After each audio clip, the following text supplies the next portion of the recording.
Assalamu alaikum friends, welcome to day 8 of Audit and Assurance Revision Crash Course. Today's topic is internal control and system. In this system we are going to cover all the types of system starting from sales to inventory.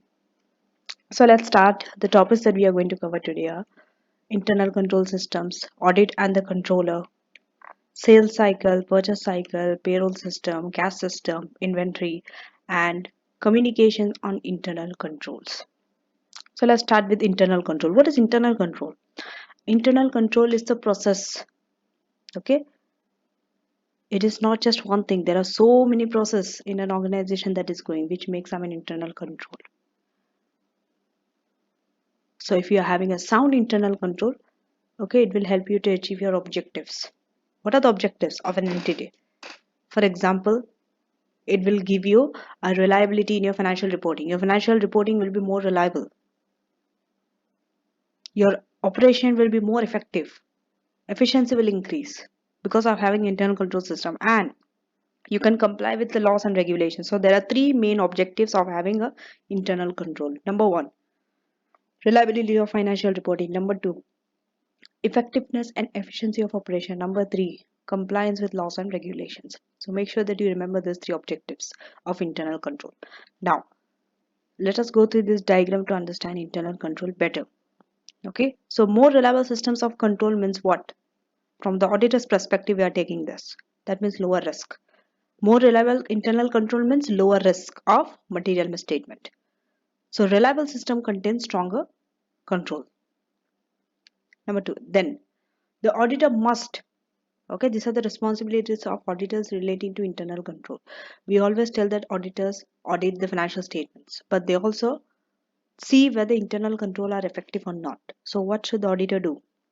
Number one, they should understand the system. They should understand the control within the system. Are there any control within the system? It's not enough to understand just the system. If that system is not having a good control, test whether the control works or not. So the testing whether the control works or not is the part of auditing. Then, so more effective and reliable means audit risk is lower. Okay, audit risk also lower. So if audit risk is lower means what? Auditors can now rely on that internal control, right? So in conclusion, more reliable system is equals to lower audit risk is equals to less substantive testing. If you are having a good control system, reliable control system, what happens? Audit risk is lowered, and because of that, auditor does not have to do so much of substantive testing because they can rely on that internal control. But if it's the other way around, if internal control is not so reliable, it's not effective, then auditor's risk will be higher and they have to do more substantive testing in order to get the evidence to draw on a reasonable conclusion.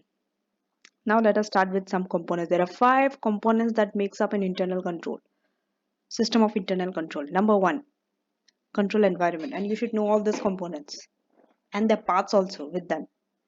What is it included under these 5 components? Number one is control environment.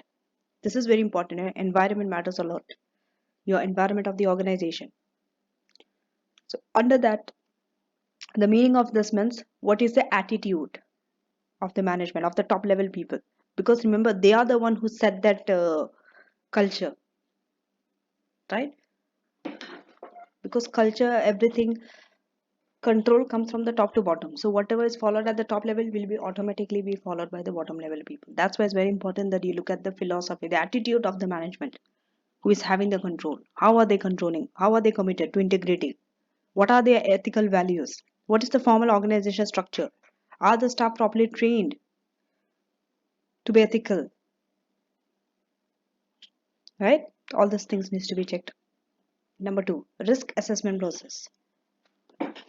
So for this, a more risk robust assessment will reduce the risk of misstatement. Yes, if you're having a proper robust risk assessment process means risk of misstatement is lower. That's why this is very important for the auditors to check all this.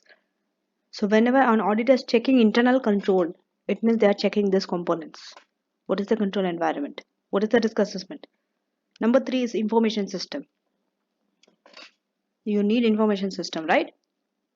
So auditor should obtain an understanding of the information system. Number 4, control activities. What I say, APIPS. You can say IPS, IPEPS or IPS, right? A stands for authorization. Okay, mostly the question is asked from these two areas, risk assessment and control activities. So A stands for authorization. What are the activities, control activities you are doing? Are you having a proper authorization check, right? P stands for performance review. Are there performance reviews conducted on the work of the internal auditor or the employees? Information processing, how the information is processed. Physical control, are there any physical control? And S, segregation of duties. So APIPS. Next we have the last one, monitoring of control. How do you monitor control? Having a good system, right? Excellent system. And environment is also okay, but if you don't monitor that, then it's of no use. Because throughout the time, if you don't monitor, it will deteriorate. The performance of the control will deteriorate. So management must monitor controls to ensure that they're operating and are effective. This is the role of the management. They have to monitor regularly. It's not just that 5 years ago they have monitored and now they are still relying on that control system. No. Every year they have to review. Maybe more frequently if they have to review. If there are some new systems or new changes to the control system. And so remember these 5 components, starting from control environment to monitoring of control. Now, IT control. You need IT control, a good IT control.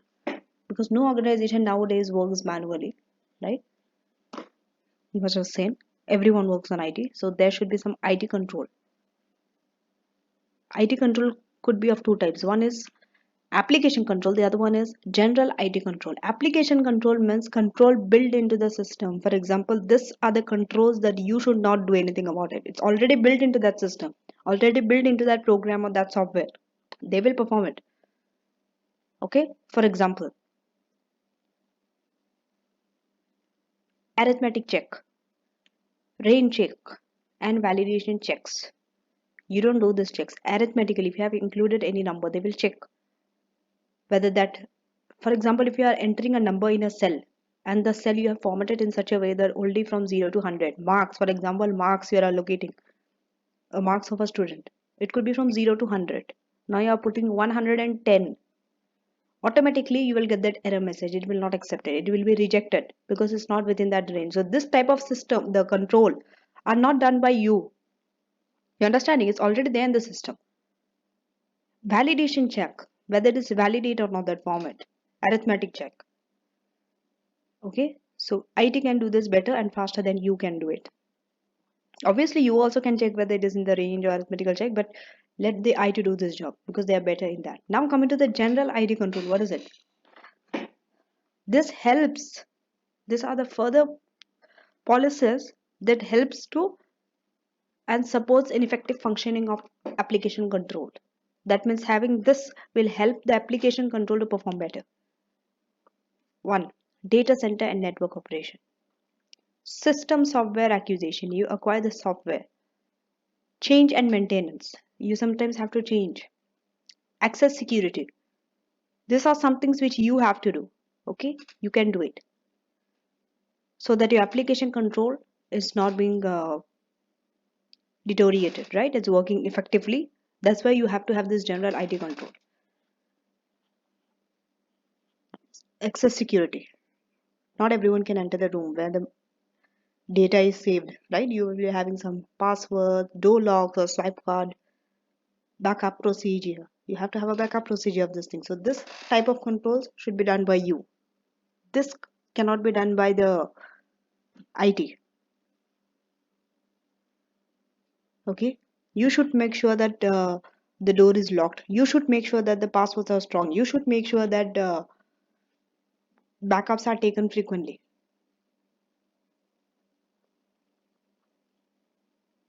Because if you are not taking the control, the general IT control, then it's possible that someone can come and hack and someone can change the system, right? the control that is built into the system. They can come and play with that application control. For example, they can come and change the range in that cell, or they can change the validation. It's possible, right? That's why this further controls are required. Coming to exam focus. From exam's point of view, what type of questions can come from this area, from the controls? Number one, you have to understand the system. It's a key. Okay, in every exam, at least one question have required an understanding of system specific to the scenario. Next, both IT and manual systems. System means what? It could be IT, it could be manual system, but you should have an understanding. They have strengths and they have their weaknesses. Okay, for example, if it's IT, very high chance that it can get hacked. Manual system, it's hard to get it hacked, right? Next, with manual system, because information is transferred from one document to another, what happens? People can make mistake, right? So because of that, auditor has to assume that things can go wrong. There are high chances of things going wrong in the manual system because people can make mistakes. And also, if there is no segregation of duty, this can increase that risk further up. But if there's a proper segregation of duties in place, that is a control activity is there, then this risk is reduced. This risk of things going wrong. Then with computer system, what happens is, see, computers are good at calculations and they are consistent also in that. So that's why auditors can make a positive assumption that things will go correct unless there's some threat to that computer system. For example, some viruses is there or someone has hacked the system, right? With automated system, automated means it is automatically it will happen. You don't have to enter into the computer each time. Neither it is manual. Okay, you understanding? It's not manual, it's not computer, it's automated. Automatically some event happens, it will update itself. The system will update. For example, in the stock level, right? Activities are triggered by specific criteria. So when you're setting the criteria, make sure that you are setting it properly the first time. For example, price level, stock level, accordingly it will change. Auditor and the control. Now we are coming to the auditor. How auditors should control internal control. What is their duty? So auditor can alter the mix of test. They can change the mix of test between substantive and test of control to build up the required level of assurance. Auditors do test, right? They do substantive test as well as test of control. They can mix there. How much of percentage they want to do the substantive test and what portion of what is the percentage that they want to do the test of control, that they can change. Maybe they can do more of the test of control and less of the substantive test, or less of the test of control and more of the substantive test. That auditors have to decide. Next, some substantive procedures must be carried out on all material balances. You don't have an option, you have to do it. Some procedures, okay, not all. Remember that test of control is what? Auditor is only interested whether your controls are working effectively or not. That's why they are doing test of control. So that value of transaction is irrelevant. Value can be 500, 1 million, 10 million, it does not matter. We are not finding here whether amount is materially misstated or not in the test of control. We are only worried about control is working or not. That's why we are checking the control environment, whether control activities are performed, whether duties are segregated, right? So, but with a substantive testing, it is about the figure. Figure matters a lot here because they are looking at the value of the transaction in the financial statement. Because they want to show through substantive testing whether an amount is materially misstated or not. So auditor needs to do this few things. Number one, ascertain the system. So this includes examine the previous audit work. To understand the system, you have to examine the previous audit work because that previous audit work was based on that system only. They use that system and on that only they have performed the audit work. Client's own documentation of the system. Every client has their own documentation of system, they should have it. So you can check that. There it will be, you'll be able to know whether it's working or not and what are the some fault or deficiencies or anything. Interview the client staff. You can interview. Trace. You can trace the transaction by doing a walkthrough test. Okay. It's not like you're testing every transaction. Maybe one or two transactions you have picked up randomly and you are just working it through. to see how it is. Observe the procedure. Next, you have to document the system. After you have done all the steps, after you have ascertained the system, now you have to document the system. So these are the methods through which you can document. Number one, narrative notes. You can write some narrative notes, or you can make an organization chart. You can complete an internal control questionnaire or internal control evaluation, ICQ or ICE, and then flowchart. Evaluate the system. After that, you evaluate the system. See whether it is effective or not. Now let us come to ICQ. What should the internal control questionnaire include? List of possible controls. Ask the client whether controls are in place or not. Yes or no answer. So mostly try to include yes or no answer. Then we have ICE. In ICE, list of control objectives.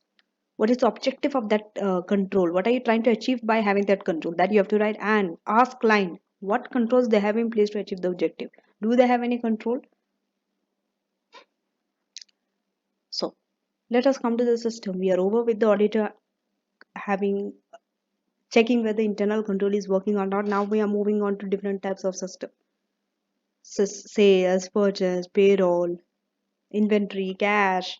So let's start with the sales cycle. We almost usually start with the sales cycle first. Okay, because this is the most important area. Very significant. And this is the one which is materially misstated most of the time.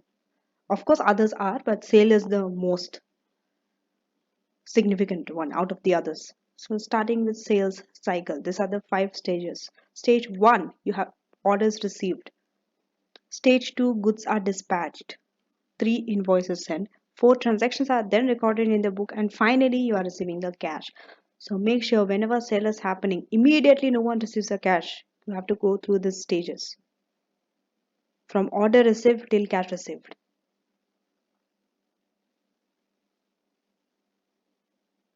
So what is the objective of having the control in the sales system? It is simply to ensure these things. Goods are only supplied to customers who pay promptly and in full. That's why you need to know the stages. That's why you need to know the stages. Goods are supplied to customers who pay promptly and in full. So your system should be in such a way that if you are not being paid, the goods will not be supplied to customer. It should automatically reject. Your system should reject it. Orders are dispatched promptly and in full to the correct customer. Only valid sales are recorded. It happens that sometimes invalid sales are also recorded if anything in the this 5 stages goes wrong. All sales and related receivables, because if your sales is on credit, definitely you'll be having a receivable relating to that sale, has to be recorded. Make sure that they are recorded. Sometimes there are chances that it might not be recorded. Revenue is recorded in the period to which it relates, not in different period. And sales are recorded accurately, and related receivables are also recorded at an appropriate value. So these are the objectives. You should know the stages as well as the system. What is the objective of having a control? Both. Coming to the purchase cycle. Purchase cycle also similar to sales cycle. Now it is reversed. There you have been receiving cash. Here you have to pay cash, and you will be receiving the good. So order placed. Definitely for purchase, you are first placing an order that you want to purchase something. Then the good is received. Then the invoice is received. Transactions are then recorded in the book and cash paid. You pay the cash. So purchase system, the objective is also very similar. It's just now you are reversing everything. That was relating to sales and receivable. Here it is relating to purchases and payable. So the objective of this having a control is that purchases are of good quality and price, reasonable price. Only necessary goods and services are procured. All purchase and related payables are recorded. Nothing is eliminated, okay? Sorry, omitted. Expenditure is recorded in the period to which it relates. Expenditure means the purchases. And purchases are recorded accurately, and related payables also at an appropriate value. Now let us come to the payroll system. Payroll system has 6 steps. One extra is there. Yeah. So How do you start? You first start by inputting in the clock card. Okay. Second, gross pay. You calculate these things: gross pay, deductions, and net pay. Then other amendment. If there are any other changes, you input in the clock card. Final payroll is then calculated and pay slip is produced. Then payment is made to the employee and tax authorities, and payroll cost and payments are then recorded. So the objective of having a control in the payroll system are only genuine employees are paid. It's possible that sometimes in the payroll system you can make that fake employee. The employees are not real, right? So in order to avoid that, you should have a system control in that payroll system. Employees are only paid for the work done. Employees are paid at the correct rates of pay. Gross pay is calculated and recorded accurately. Net pay is calculated and recorded accurately. And correct amounts are owed, are recorded and paid to the taxation. Coming to the cash cycle. Cash cycle stage 1 is request for the payment. Then payment authorization. Remember, whenever you request for a payment, payment cannot be done automatically like this. You have to make sure whether you are having the authorization or not. Are you getting the authorization? If you want someone's authorization, you have to go and take that authorization. If you have the authorization to give someone, make sure that you are giving it to the appropriate person and for reasonable causes. So stage 3 could be payment or for receipt. It is for both you need the authorization. If you want to make a payment, if you are getting a receipt. And stage 4 payment and receipt are then recorded. So cash system. Petty cash levels are kept to a minimum, preventing theft. Yes, it's always a good idea to keep less cash and keep more in the bank instead, because you can prevent theft, right? If you're having more cash, there are high risks that it will be lost, it will be stolen. Payment can only be made for a legitimate business expenditure. Check and cash are safeguarded. Receipts are banked on a timely basis. Cash movements are recorded on a timely basis. Inventory, the last system. So stage 1, goods received and goods dispatched. Stage 2, receive recorded and dispatch recorded. It could be for any of this. But for both, in stage 3, you have to record the movement. Movement of the inventory has to be posted to the nominal ledger and the inventory card. Definitely, if you are receiving, it will go up. If you are selling, it will go down. So the objective of having control in the internal systems are to ensure that inventory levels meet the needs of production and customer demand. Okay. You should make sure that you have enough raw materials in your warehouse. You should make sure that customer is also demanding that much. For example, customer is demanding too much and you only have half of what customer is demanded. Okay, that means there's a shortage of inventory. You need to order more now. So if you don't have a system, how will you know that whether you have enough inventory level or not to meet the demand? Okay, then inventory levels are not excessive. Yes, it should not be too excessive, because it can become an obsolete, and also unnecessary storage cost is there of holding the inventory. Inventory is safeguarded from theft, loss or damage. Yes, having a control means it will be safe and there will be no loss of damage. Inventory movements should be recorded on a timely basis, and all inventory should be recorded. Inventory is valued at lower of cost and net realizable value. Now let us go to the last part of today's section, communications on internal control. How do you communicate this internal control? Remember, audit has to communicate if there are any weaknesses and deficiencies in the internal control. They are checking, they are testing, they cannot keep quiet. If they found any deficiencies in the internal control, they have to communicate. They need to say this to the management or the people charged with governance. But there are certain ways of communicating. There are some reports that they have to make, not verbally. So external auditor is not responsible for implementing or maintaining internal control. Remember, it is the job of the management. They don't implement, They don't establish and they don't maintain it also. They are just going to check the effectiveness of that internal control, whether it's working or not. But they need to assess the effectiveness of internal control, number one. Number two, any significant deficiency in internal control, you need to report to those charged with governance. Next, communications will be in the management letter or report. It has two parts. From your exam's point of view, you need to know the second part. Okay, but let us see what is the first part includes. It is known as covering letter. In the covering letter, you have to state, the external auditor has to state that only work, okay, only covers deficiencies identified during audit work. If you are having, if you discover that there is any deficiencies in the internal control, it has to be during that audit work period when you were auditing, not before you came to audit. Before you came to audit, if there were any deficiencies, it's not your responsibility to write it. Okay. For sole use of the company, it should be solely used for the company, it should not be given to any third party. It's not required. Third party does not require the information on this. No responsibility is assumed to any other party, okay, for these deficiencies in internal control. Appendix. This is most important for your exam because they mostly cover this. This is usually in a tabular format. That means in a form of table. Deficiencies, then consequences of the deficiencies, then what are the recommendations, and space for the management's response. These are the four things. So questions usually focus on the content of the appendix for a given scenario rather than a covering letter. You see this in your exam. What's important is this, the appendix. So make sure that when you are writing any deficiencies in internal control, you write your answer in a table form. First deficiency, then consequences, then recommendations. So these are the questions you can attempt from section A and section B.